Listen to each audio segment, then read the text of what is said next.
ഒരുപാട് ദിവസത്തെ അല്ലെങ്കിൽ ഒരുപാട് മാസങ്ങളുടെ നമ്മുടെയൊക്കെ ഒരു കാത്തിരിപ്പായിരുന്നു അർജന്റീന vs ബ്രസീൽ മത്സരം. മാർച്ച് 26 നടക്കുന്ന വേൾഡ് കപ്പ് യോഗ്യതാ മത്സരം.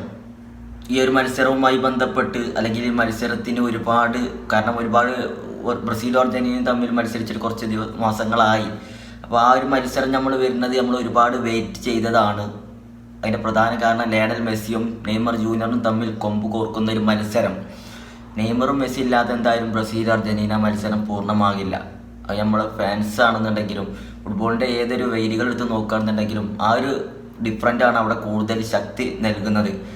നെയ്മറും മെസ്സിയും ഇല്ലാതെ കളിക്കുകയാണെങ്കിൽ ആ ഗെയിമിന് അത്ര ഒരു പവർ ചിലപ്പോൾ ഇപ്പോഴത്തെ സാഹചര്യത്തിൽ വരില്ല. ഇപ്പോൾ അവർ രണ്ടാളും ഉണ്ടല്ലോ, അപ്പോൾ ആ ഒരു പവർ വേറെ തന്നെയാണ്.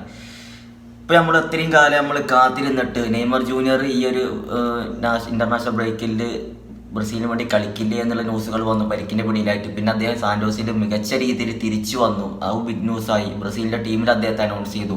അദ്ദേഹം കളിക്കുന്നുള്ള ഉറപ്പായി. ലയണൽ മെസ്സിക്കും കുഴപ്പമൊന്നുമില്ലാതെ അദ്ദേഹം ചെറിയ പരിക്കുണ്ടായിരുന്നു. അദ്ദേഹം തിരിച്ചു വന്നു, നാഷണൽ ടീമിൽ ഉണ്ടാകുമെന്നുള്ള ഉറപ്പായി. ഇപ്പോൾ ഇത് രണ്ട് കാര്യത്തിനും ഈ രണ്ട് തീരുമാനങ്ങൾക്കും വിപരീതമായിട്ടാണ് ഇപ്പോൾ റീസെൻ്റ്ലിയുള്ള അപ്ഡേറ്റുകൾ അല്ലെങ്കിൽ ഫുട്ബോൾ ലോകത്ത് റീസെൻ്റ്ലി സംഭവിച്ചത്. നെയ്മർ ജൂനിയറും കളിക്കുന്നില്ല, ലയണൽ മെസ്സിയും കളിക്കുന്നില്ല. നമ്മൾ ഇത്ര കണ്ട് ഈ ആവേശം കാത്തിരുന്ന ഈ ഒരു മത്സരത്തിൻ്റെ അവസാന ഘട്ടം ഇങ്ങനെയൊക്കെ ആയിപ്പോയി. മെസ്സിയും ഇല്ല, നെയ്മറും ഇല്ല. നെയ്മറിന് പരിക്കാണ്. അദ്ദേഹത്തെ കളിപ്പിച്ചുകൊണ്ട് അതൊരു വലിയ ഇഞ്ചുറിയിലേക്ക് പോകാതെ സാന്റോസിൻ്റെ പ്രവർത്തകരും അതുപോലെ ബ്രസീൽ നാഷണൽ ടീമിൻ്റെ ഒക്കെ സംസാരിച്ച് അത് ക്ലിയർ ആക്കിയിട്ടുണ്ട്. നെയ്മർ ജൂനിയർ കളിക്കില്ല, ടീമിൽ നിന്ന് ഒഴിവാക്കി. പകരം എൻട്രിക്കിനെ തിരഞ്ഞെടുത്തു ബ്രസീലിൽ. കൊളംബിയക്കെതിരെയും അർജന്റീനക്കെതിരെയും നെയ്മർ ഇല്ല. ഇപ്പോൾ ഇത് റീസെൻ്റിൽ ഇന്ന് വന്ന അപ്ഡേറ്റിന് ലയണൽ മെസ്സിയും കളിക്കുന്നില്ല. ചെറിയ മസിൽ ഇഞ്ചറി, ഡിസ്കംഫർട്ട്. അദ്ദേഹത്തിനും കളിക്കാൻ കഴിയില്ല. ഇതേ സെയിം അവസ്ഥ തന്നെ നെയ്മറിൻ്റെ.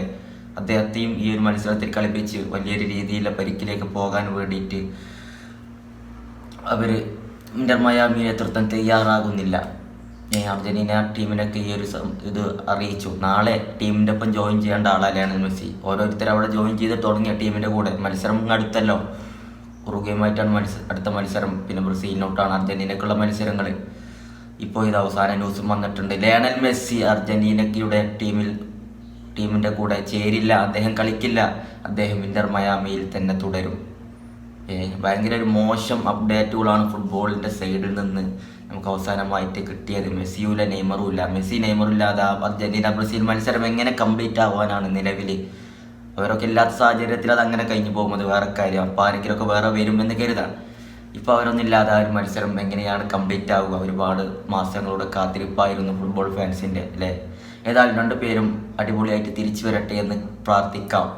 ഒരുപാട് ഗെയിമുകൾ അവരുടേത് നമുക്ക് നാഷണൽ ലെവലിലും ക്ലബ്ബ് ലെവലിലും കാണാനുള്ളതാണ്. നല്ല രീതിയിൽ പരിക്കൊക്കെ മാറിയിട്ട് പക്കയായിട്ട് പെർഫെക്റ്റ് ആയിട്ട് തിരിച്ചു വരട്ടെ എന്ന് തന്നെ നമുക്ക് പ്രാർത്ഥിക്കാം.